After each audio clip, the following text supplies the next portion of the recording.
Program eno kutusibwako aba Pasha Styles Fashion Store abasangibwa ku Ham Shopping Grounds Block U shop number U78 ne U79 basubuza ate naawe agula kamukamu. Bayina engoye nga t-shirts, plain neze ziliko ebifaananyi, sweater shirts, jeans, shorts, capes, unisex pants, jumpers, MCP, branded stockings, sweaters, kosa ne jacket. Basangibwa ku namba y'essimu eri wansi awo ku call ne WhatsApp naawe ayagala okudelivalingira mutegeregana. Ziwa and Sons suppliers w'ebikozesebwa mu kisenge ng'ofuula ekisenge kye ekyenjawulo kirabike bulungi. Gula amasooka amalungi, bed cover, duvet, mosquito nets, towel ne kalonda yenna agwa mu kkubo. Basangibwa ku Mukwana Arcade ne namba y'essimu weeri wansi awo. Arapex Tile Adhesive and Grout eri ayagala okusiba tiles ze zinywere mu ddiiro ku lubalaza mu kisenge oba mu kinaabiro, oli wa ddwaliro, oli wa arcade oba ekifo kyonna kyoyagalamu obugumu obw'enjawulo olw'ekirungo ekiteekebwamu. Amwetaaze genda mu hardware ekuliraanye Sidin Tile Center ku Salama Road kosa ne namba z'essimu nga wooziraba wansi awo ku screen yo. Bakubireko tojja kujjusa. Mariam Massa mukyala muyimbi, mukyala muzadde ayambye abantu bangi, ayina music mulungi ate nga abuulirira. Subscribinga ku YouTube channel ye Mariam for Children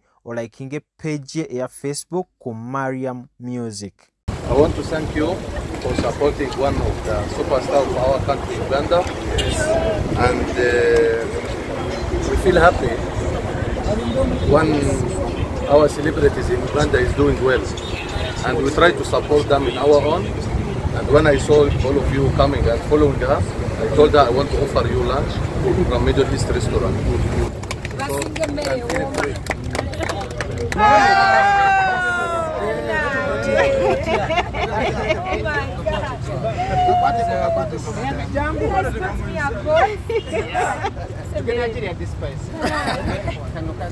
Yaidi.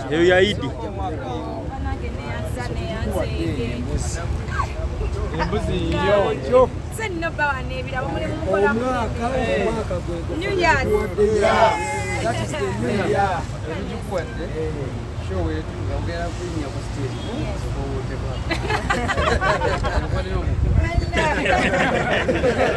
So bad embuzi no bano.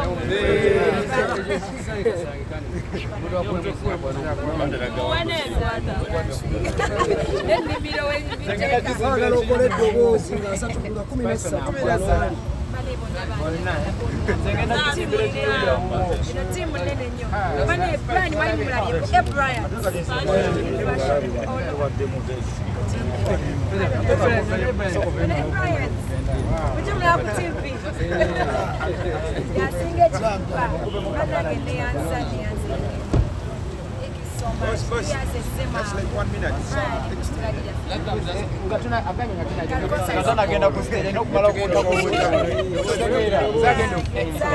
Only the car.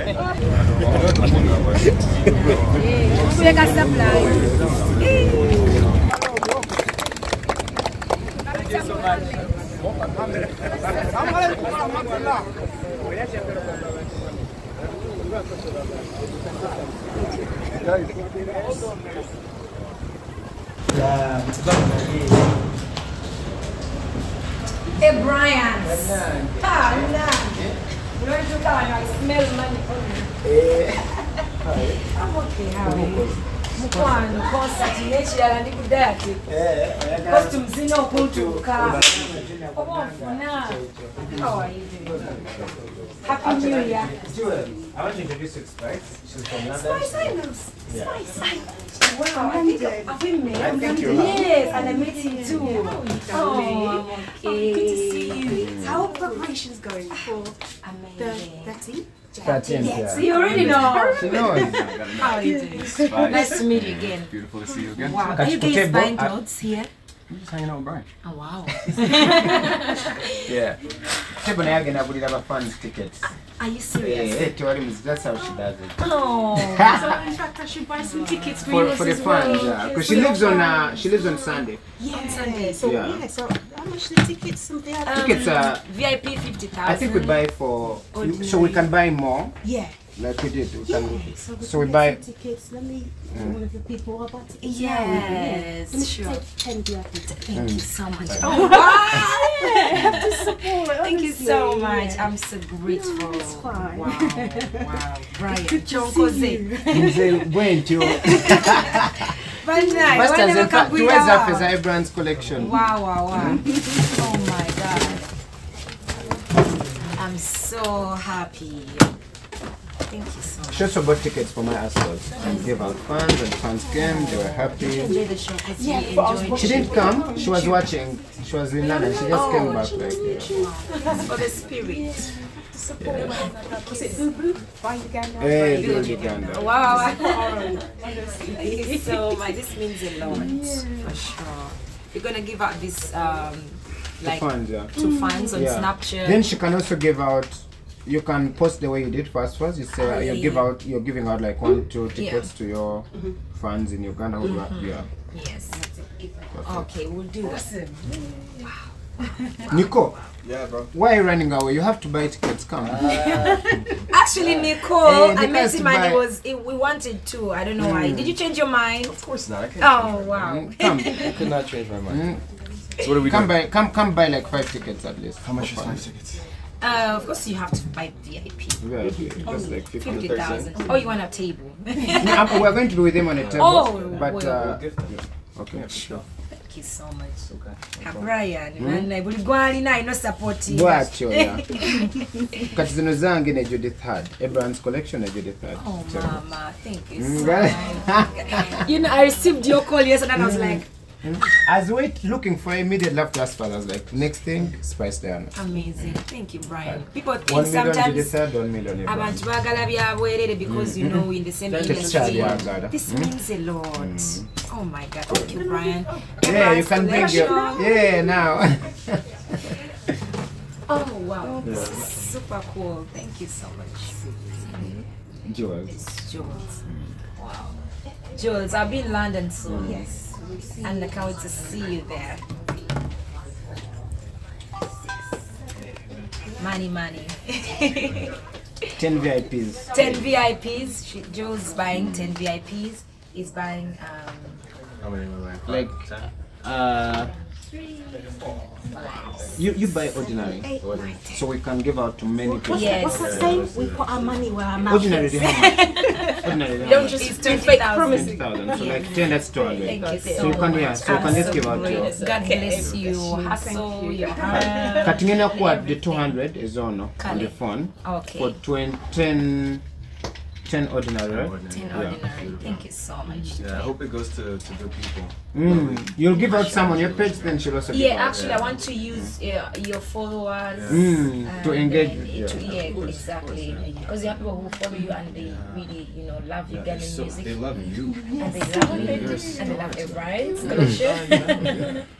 All the way in London, we know about the 13th of January. Are you serious? It's a public holiday. Oh, wow. Yes. Amazing. Thank you so much. Money Spice. Panange Brian, Tomancho Nkoze. Went, Oh my God, I'm so proud to cry.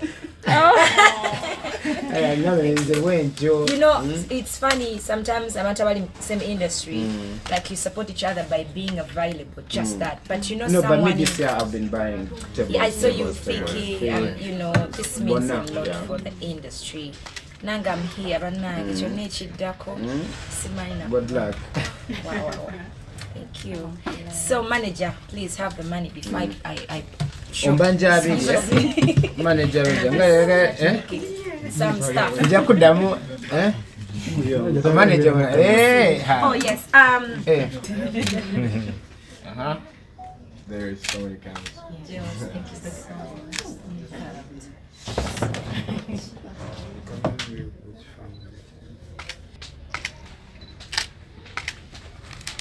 Good looking people. Nice. Mukwano gwange sirina kiralimu iseko n'atabeerawo buli kyemuyita ne bwaba tuseleta ajja n'abeerawo ne bajasa at least agamba bannaye nziruse naye nga kasita ntuuse. So she's my friend. She's supported me, supported the brands collection, has supported us fast bingi. Yeah, so mukwano gwange ate ndifaaniwo kyekisinga obukulu ya kigamba oli kuddisa. Sikudiza sina kusupportinga ngina kujja concert kunyumirwa ate kati mangi nayingira nti nga sisasudde. Kujja concert kunyumirwa, that's the only way to access the concert. Kyemumanyiko actually kino yasinga okikola yasinga okuwagira yasinga okwagira tewali nga bwe ngambe tewali kyenkola Spice Diana n'omukubira n'agamba tajja kubaawo buli kyenkola sinakunze nzekka nkiraba ne ku bantu abalala charity ebintu bingi ebyokuwagira n'okuddiza abantu so wabanga naye n'ekintu kyakola kiba important naffe ne tugamba katuveeyo tukole kye tumwagire kubanga yasinga okubeera n'ogwo omutima oguwagira abantu abalala music ne fashion bikwataganira wamu music ne fashion bitambulira wamu omimbi nga tanaba kubikula bagabata kuyimba abakamwa wasooka kulaba ayambadde atya so music ne fashion videos byonna bitambulira wamu bya Luganda so katana Uganda bamanyi nti wakolamu bamanyi oba bwekiri okay Spice brands are supporting ze just know I'm so happy kuba yesterday yakubya akasimu beza nali nakyusa line number yange simu naye yakubye yanonza manager Roger na Spice na number tomorrow come pick the money for a table ne Judith Hard but Nabambi, thank you so much. This means a lot. Like we used to being supported movie somebody okubeerawo nga ye physically naye omuntu abeerawo physically nakutekamu n'akasente it means a lot. So Brian and Judith Hart, thank you so much. A Brand's collection. Tenampa Nabala, my fans, all the way from the UK, from the US. It's from the US. And then she's from the UK. Na yaguze tickets. It means really a lot. Yeah. Kati tuli wano nga tuzze kuwagira manyi nange Spice Diana. Tugenda mugulako table nga Blue Moon Lounge ne tickets 100 for our fans.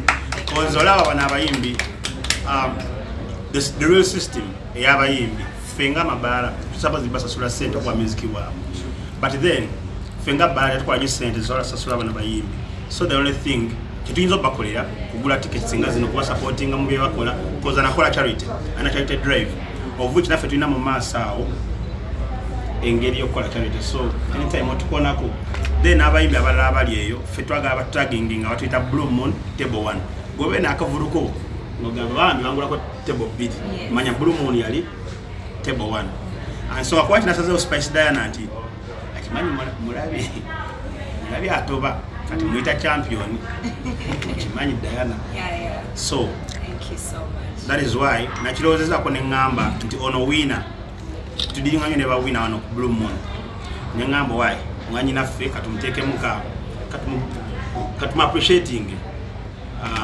tugule table n'abawagizi bafe benyina agenda tuwagira no kapubala tugule ticket 10 so kwa story wano wagira music na mwanyi naffe abagenda tuwagira ojja tuwagira nga mwanyi naffe zidda je basi mbaniriza mwena mwebale nnyo okujja aba media mwena and I want to thank Blue Moon Lounge. Thank you for thinking about me. The last time I was here it was a different place, but I'm happy to see so many changes. And I was telling him, I think this is gonna be one of my homes because of the beauty of the place. It's really beautiful and I appreciate what you've put in. And thank you for supporting the music industry. And I don't want to see this just stop on me, but push to even other artists. Yesterday I received a call from Ziga and he gave me the the good news. I'm like, I'll be there tomorrow. So thank you so much. I think some of them I've never met them personally, but I'm happy to meet you. And I've met him before. We've been in the hustle, Abagaga, but thank you. A table means a lot to me. Concert yange, net tickets your clients. It means a lot. I'll be happy to see about our vacancy and ba clients ba Blue Moon ngabazo supporting mwebale nyo mwebale dala. I'm really happy. Irawe mujje muzewo. I was telling him probably we might even have an after party in the future when everything goes so well. Much fortunate nyinyi because it's very beautiful and it deserves to be out there. Buli muntu yenna elitazo kujuchini atenga toso akamanya okulekanga tukalanze ne tukateka out there for people to really see the beauty of this place. So I'm so happy. Thank you so much once again, and I'll see you on 13th January. I'll give you the best show that you're assured. Because Mulichimuchili all set, we are now 99% ready. So you will see value for money that day. Thank you so much. And we're very happy to host you. Thank you. Because you are my first guest, but we received here, and we want to the long-term relationship between you and Bloom, and I am looking that one. I already talked to Runu. Yes. And we are working. You will come and perform one day in month of Jan, mid of the Jan, if you are free. So we are working that one. Thank you everyone. Thank you media. And we are very happy to renovate this place. And we are working hard. We will make this landmark in this area. Thank you everyone. Thank you. So first of all, welcome you all. And thank you so much for coming and giving your valuable time to us. And thank you so much, madam, to give us the time, and your presence is highly appreciated. And we are supporting you, and we are supporting the community, and we are trying to make some very good, or you can say the best club in Kampala. Yes. So we are on the way. Not reached, but we are on the way, and we are trying our best, and let's see. Okay. Thank you. Right, suppose going to like for November. Naye, kubanga spice yalina concert nga 13. Na bagamba bakama banga nti musoke mu holding. Grand opening ya abiri January. Twalinda mu 13th soke college egwe akubene extras zonna fabi college tumukoneko tumulete.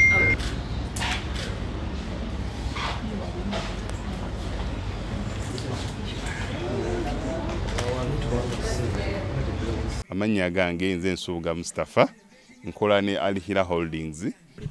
Kakati nanyini nyumba eno yeesiimye nnyo lwansonga nti eno biodigester era emigaso gyayo egigirimu gyagenda ofuna. Ekisooka tagenda keera lunaku agambe nti bannange septic yajjudde nti nno ajjaleta ekimotoka ate kimuggyako ssente ng'olwedde yagizimba. So biodigester tegenda keera ku makya nti ejjudde.